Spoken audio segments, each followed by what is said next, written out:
It's going to be a little bit different from the other presentations, and so I hope you're ready to go with me on a little adventure, and I hope you like sci-fi.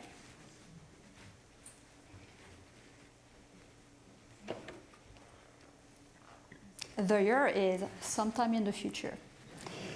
And what we always thought would happen has happened. The country has split up, has broken apart, has divorced.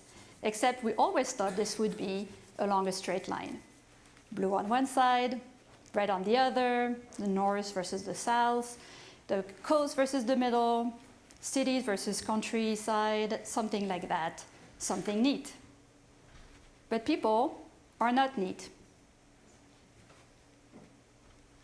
People are weirdos who like their own very specific brand of reality and the freedom to choose their own adventure.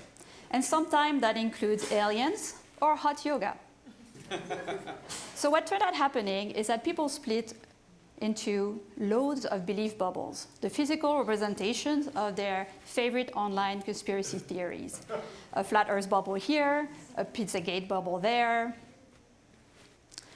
essential oils, non-essential oils. And the US map no longer looks like the United States of anything. No more federal or state or county lines, just random clusters everywhere. And so when those bubbles started bubbling up, the rest of the world watched in fascinated horror the end of what they called our great American experiment. Canada built a wall. New York City seceded to form the Republic of New York City. 4 out of the 5 boroughs, I'll let you guess which ones. And wanting to avoid the same fate as the bubbles, they added an amendment to the Constitution called the primacy of truth, which says that the truth has precedent over freedom of speech. And they created the Information Protection Agency to root out agents of disinformation. Europe bought the Declaration of Independence, which is now in a museum in Paris. And the rest of the world moved on, leaving the bubbles to fend for themselves, which I suppose was the idea. The freedom to believe was the reason for this self-made apocalypse after all. Except it's only freedom on paper, because you can't very well move from one bubble to another. For one thing, nobody is maintaining the roads between bubbles. And even if you got to another bubble, they have belief tests to enter. And how would you know what they want you to say? It could get dicey, right? So the bubbles are not freedom, they trap people.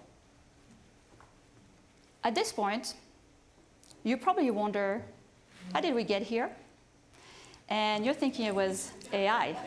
You're thinking it was AI. It was not AI, turns out, because people did not need deepfakes to believe what they wanted to believe. What happened was that the government destroyed the trust in journalists, and in turn the people didn't trust the government anymore. So when disasters struck, like climate disaster and pandemics, there was not enough consensus left to do the big things that needed to be done. So people died, people migrated, and the population dwindled. And what was left regrouped, but they regrouped weird. And what of the press? Well, there are still journalists left, but they went underground to fact-check things that nobody wants fact-checked. They think the truth is a universal good, but that's not how people think.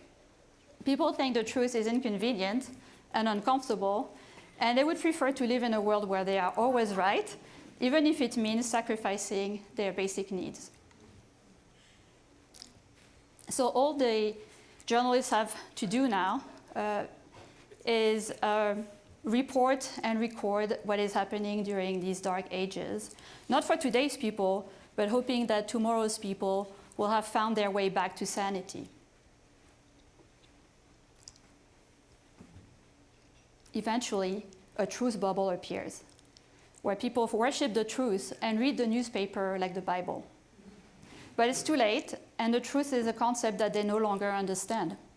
and a truth bubble is just another bubble.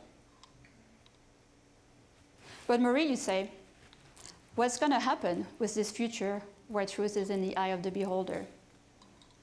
What do you mean? This? This has nothing to do with us. I told you it was just a little science fiction story, and I hope you enjoyed it.